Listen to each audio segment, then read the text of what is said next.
Hello everyone, this is second part of chapter 10 transport and today's first topic is railways.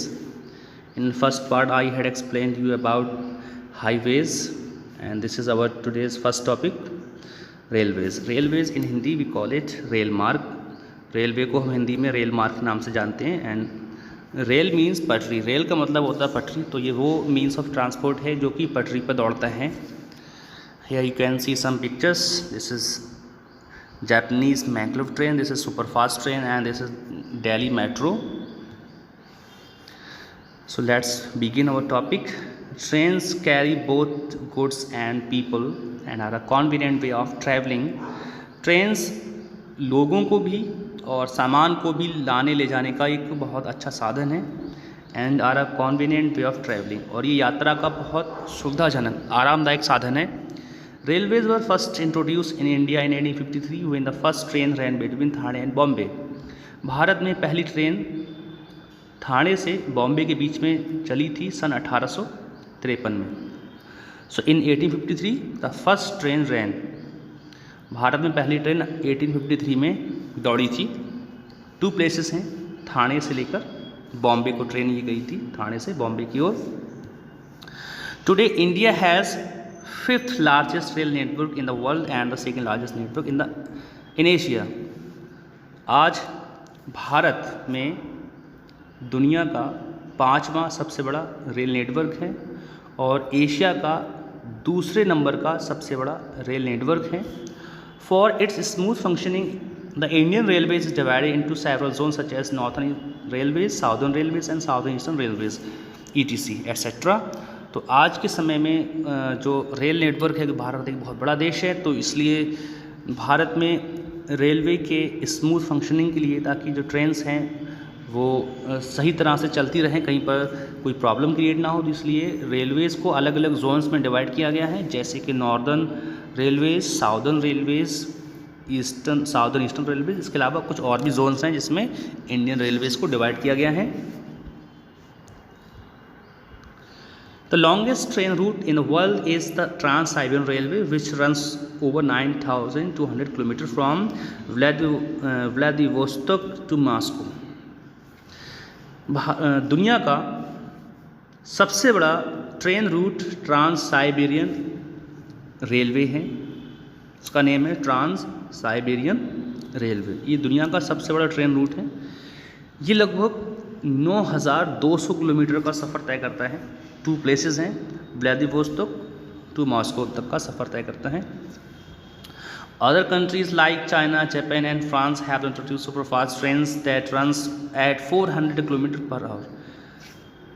कुछ देशों ने तो, जैसे कि चाइना, जापान, फ्रांस ने सुपर फास्ट ट्रेन्स को इंट्रोड्यूस किया है. वो सुपर फास्ट ट्रेन्स को लेकर आए हैं. सुपर फास्ट ट्रेन्स को इसलिए बोलते हैं क्योंकि इनकी स्पीड बहुत ही ज़्यादा होती है. इतनी ज़्यादा है कि ये 1 घंटे में आपको 400 किलोमीटर का सफ़र तय करा सकते हैं. तो 400 किलोमीटर पर आवर से स्पीड से चलने वाली ट्रेन्स को हम सुपर फास्ट ट्रेन्स के नाम से जानते हैं. These are the bullet trains in Japan and Shanghai maglev train in China and the TGV in France. इन ट्रेन्स के अलग अलग देशों में अलग अलग नेम्स हैं, जैसे कि जापान में इनको बुलेट ट्रेन्स कहते हैं, चाइना में शंघाई मैगलेव एंड फ्रांस में इसको TGV के नाम से जाना जाता है. In India railways are being modernised. Bharat में आज रेलवेज़ का आधुनिकीकरण, मॉडर्नाइजेशन किया जा रहा है. मॉडर्नाइजेशन का मीनिंग है कि भारत में रेलवे को अपडेट किया जा रहा है. Steam engines have been replaced by electric and diesel trains.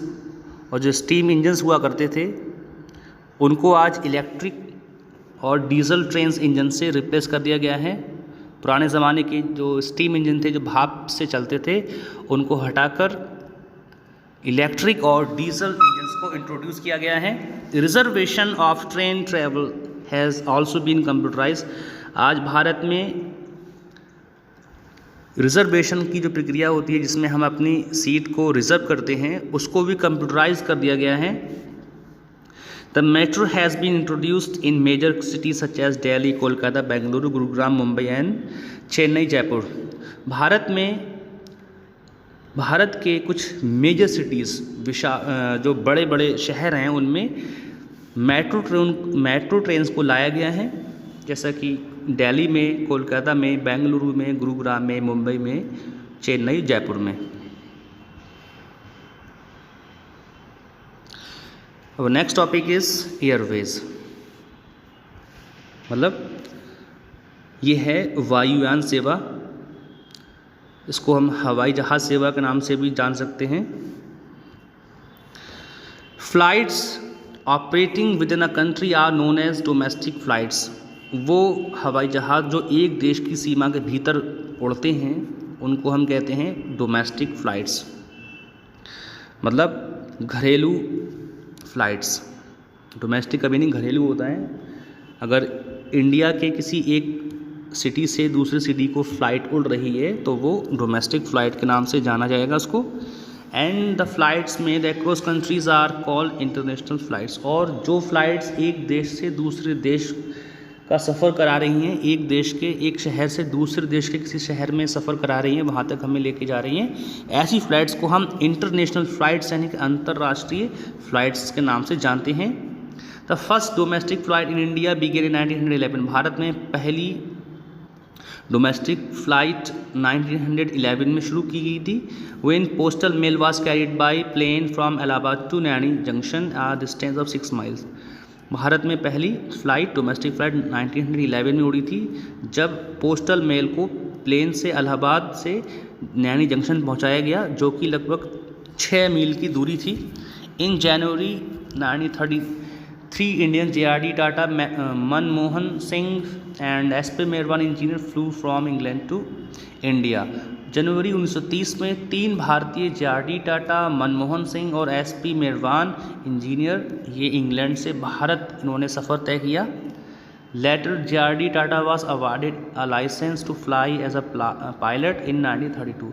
उसके बाद 1932 में JRD टाटा को लाइसेंस से अवार्डेड किया गया, उनको लाइसेंस दिया गया एज ए पायलट, एक पायलट के रूप में। He launched India's first airline Tata Airlines and piloted his first flight from Karachi to Mumbai.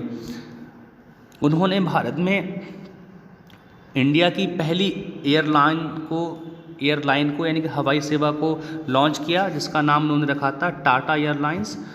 और पहला जो फ़्लाइट था वो कराची से मुंबई की ओर उड़ा था। उन दिनों कराची भारत का ही पार्ट था, क्योंकि ये पार्टीशन से पहले की बात है।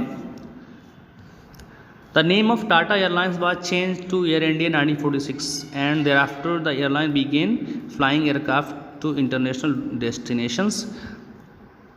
बाद में 1946 में 1946 में टाटा एयरलाइंस का नाम बदलकर एयर इंडिया रख दिया गया। एयर इंडिया उसका नाम रख दिया गया था।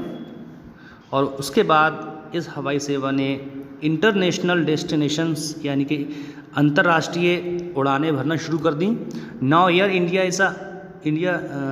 India is under the government of India. आज एयर इंडिया भारत सरकार के अधीन आता है। The Indira Gandhi international airport which is in Delhi, Chhatrapati Shivaji Maharaj international airport which is in Mumbai and Netaji Subhash Chandra Bose international airport which is in Kolkata and the Chennai international airport are the most important international airport of our country. So ये हमारे भारत के आज सबसे अहम, सबसे महत्वपूर्ण international airports हैं, जहाँ से एक कंट्री से दूसरे कंट्री की ओर फ्लाइट की जा सकती है। Though air travel is costly in our country, it is fastest and most comfortable mode of transport. भले ही आज हमारे देश में जो एयर ट्रैवल है, हवाई सेवा है, बहुत सबसे महंगी सुविधा है ये, इसके बावजूद ये सबसे तेज़ और सबसे आरामदायक मोड ऑफ ट्रांसपोर्ट है। तो हालांकि भारत में जो एयर ट्रैवल है वो बहुत कॉस्टली है, लेकिन साथ साथ ही ये सबसे तेज़ और सबसे सुविधाजनक ट्रांसपोर्ट का साधन है। पवाना हैंस या helicopters provide helicopter services in inaccessible areas like north eastern state, Jammu and Kashmir and Himachal Pradesh. Pawan Hans helicopters पवाना hence helicopters ये उन क्षेत्रों में भी हवाई सुविधा देते हैं जो कि इनएक्सेसिबल क्षेत्र हैं, ऐसे क्षेत्र जहाँ पर कोई एयरपोर्ट नहीं बन सकता, तो ऐसे स्थानों पर जहाँ पर पहुँच बहुत मुश्किल है, दुर्गम स्थान है ये, ऐसे स्थानों पर भी ये जो पवाना हंस हेलीकॉप्टर हैं ये हेलीकॉप्टर सर्विस प्रोवाइड करते हैं। किन स्टेट्स में? नॉर्थ ईस्टर्न स्टेट्स में और जम्मू कश्मीर में, इसके अलावा हिमाचल प्रदेश में। ठीक है, तो आज के इस टॉपिक में, आज के इस वीडियो में इतना ही। इसके नेक्स्ट वीडियो में हम लोग वाटरवेज के बारे में पढ़ेंगे।